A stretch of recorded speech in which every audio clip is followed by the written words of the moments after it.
Cinema കണ്ടിട്ട്? എനിക്ക് വളരെ ഇഷ്ടപ്പെട്ടു. ശരിക്കും പറഞ്ഞാൽ പോലീസ് സ്റ്റോറിയാണ്, മുഴുവൻ പോലീസുകാരുടെ ലൈഫിനെ ബേസ് ചെയ്തുള്ള സ്റ്റോറിയാണ്. പക്ഷേ നല്ല അടിപൊളിയായിട്ടുണ്ട്, തമാശയുണ്ട്, എന്നാൽ കുറച്ച് സീരിയസ് കാര്യങ്ങളും കൂടെയായിട്ട് നല്ല, ഞാൻ ശരിക്കും എൻജോയ് ചെയ്തു. നല്ല കളക്ഷൻ ആവും എന്നാണ് എൻ്റെ പ്രതീക്ഷ. Thank you.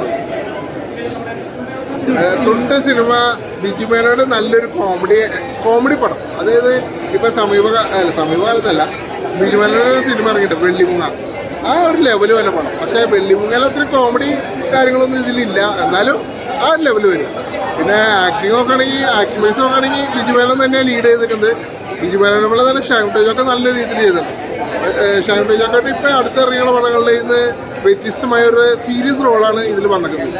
അതുകൊണ്ട് തന്നെ അധികം ബോറടിപ്പിക്കാണ്ട് മടുപ്പിക്കേണ്ടത് നമ്മൾക്ക് ഇരുന്ന് കാണാം. പിന്നെ മെയിൻ കാര്യം എന്ന് പറഞ്ഞാൽ ഇതിന് മ്യൂസിക്കൊക്കെ ചെയ്തത് നല്ല കിടിലമാണ്. ഫസ്റ്റ് ഹാഫ് തന്നെ കാണുമ്പോൾ നമുക്കത് മനസ്സിലാവും. എന്തായാലും തിയേറ്ററിൽ തന്നെ കാണാവുന്ന ഒരു സാധനം, ഫാമിലി ആയിട്ട് കാണാം. ഒരു പക്ക ബിജുമേനോൻ പടമാണ്. ആ ബിജുമേനോൻ്റെ പടം കാണാനായിട്ട് ഗരുഡന് ശേഷം നമ്മൾ കണ്ട ഒരു അത്യുഗ്രം പടം, പക്ക ഫാമിലി പടം. പുതിയ ഡയറക്ടറാണെന്ന് തോന്നാണല്ലേ? അല്ല, എന്നാലും അടിപൊളിയായിട്ട് പുള്ളി ഇത് മേക്ക് ചെയ്തിട്ടുണ്ട്. അത് അതിൽ അഭിനയിച്ചിരിക്കുന്ന എല്ലാ ആർട്ടിസ്റ്റുകളും കഥക്കെല്ലാം സ്റ്റോറിക്കെല്ലാം പുതിയൊരു പ്രമേയമുണ്ട്, പുതിയൊരു സ്റ്റോറിയാണ്.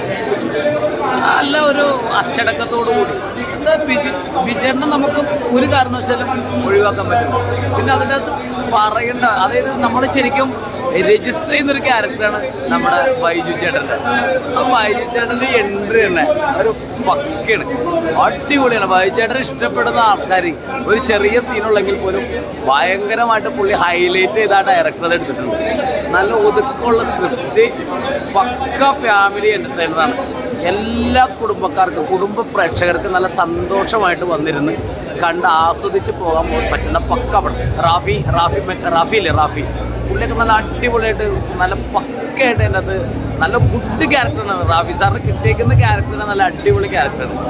ആ എല്ലാ ആർട്ടിസ്റ്റുകളും അതിൻ്റെ അകത്ത് കാസ്റ്റിങ് പക്ക കാസ്റ്റിങ്ങാണ്. എല്ലാവരും വളരെ കൃത്യതയോടുകൂടി അഭിനയിച്ചിട്ടുണ്ട്. നല്ല ഒതുക്കമുള്ള ഒരു പക്ക ഫാമിലി എൻ്റർടൈൻമെൻറ്റ് പടം. ബിജു മേനോൻ അടിപൊളി. Okay, thank you.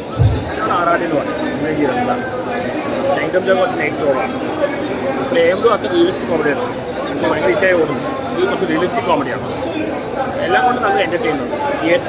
ഞാനിങ്ങനെ കോമഡി കൂടെ വന്നിട്ട് പറയുന്നതാണ്. തിയേറ്റർ പോയി ശരിക്കും ഇത് മറ്റേ ഫാമിലിയുടെ യങ്സ്റ്റേഴ്സുകളാണ്, യങ്സ്റ്റേഴ്സും ഫാമിലിക്കും നമുക്ക് 2-2.5 മണിക്കൂർ പടം കണ്ട് എൻജോയ് ചെയ്ത് നല്ല ഹാപ്പി ആയിട്ട് ടെൻഷനെല്ലാം മാറ്റി ഒരു 3 ദിവസം പടം കാണുമ്പോൾ നല്ല എൻ്റർടൈനറാണ്. ഇങ്ങനത്തെ പടം കണ്ടിട്ട് കുറേ നാളെ സീരിയസും നർമ്മവും നിറഞ്ഞൊരു സിനിമയാണ് ഇത്. സീരിയസിനും അടുത്ത സീരിയസും ഇതൊരു പോലീസ് സ്റ്റോറി ആണല്ലോ, അപ്പോൾ അതിന് വേണ്ടൊരു കുറച്ച് മാസും കോമഡി ആയിട്ടുള്ള എലമെന്റ്സ് ആണ് സിനിമയ്ക്ക് ഉപയോഗിച്ചിരിക്കുന്നത്. പിന്നെ ഷൈൻ ടോം ചാക്കോ ആദ്യം മുതൽ അവസാനം വരെ സീരിയസ് ഗൗരവമായിട്ടുള്ള റോള് നിലനിർത്തിയിട്ടുണ്ട്. നമ്മൾ ഇന്റർവ്യൂ കാണുന്ന പോലുള്ളൊരു പക്വതക്കുറവല്ല സിനിമയിൽ വരുമ്പോൾ ഷൈൻ ടോം ചാക്കോ ഒരു സീരിയസ് ആയിട്ടുള്ളൊരു അഭിനേതാവാണ്. അപ്പോൾ ബിജു മേനോൻ സാറിൻ്റെ കൂടെ ആദ്യമായിട്ട് ഒന്നും അഭിനയിച്ചിട്ടുണ്ട്. അപ്പോൾ ബിജു മേനോൻ സാറും ഷൈൻ ടോം സാറിൻ്റെ പെർഫോമൻസ് ഗൗരവേറിയ പെർഫോമൻസ് ആണ്. അതൊക്കെ നല്ല രീതിയിൽ വിഷ്വലൈസ് ചെയ്തിട്ടുണ്ട്. പിന്നെ ആഷിഖ് ഉസ്മാന്റെ നിർമ്മാണ മികവ് നല്ല രീതിയിൽ വന്നിട്ടുണ്ട്. പിന്നെ നർമ്മത്തിൽ പൊതിഞ്ഞാണ് ഇതിന്റെ 2 പാട്ട് ഒരുക്കിയിരിക്കുന്നത്.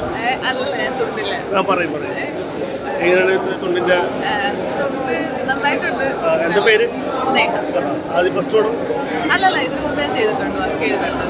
അപ്പം ഇതിൽ ചെറിയൊരു റോളാണ്, പക്ഷേ നല്ലൊരു പടമാണ്. തിയേറ്ററിൽ വന്ന് കാണുക, ആ ഒരു തിയേറ്റർ എക്സ്പീരിയൻസ് തന്നെയാണ്. ഒരു പുതിയ അനുഭവമായിരിക്കും, വന്ന് കണ്ടിട്ട് തന്നെ അത് മനസ്സിലാക്കാം. Thank you so much.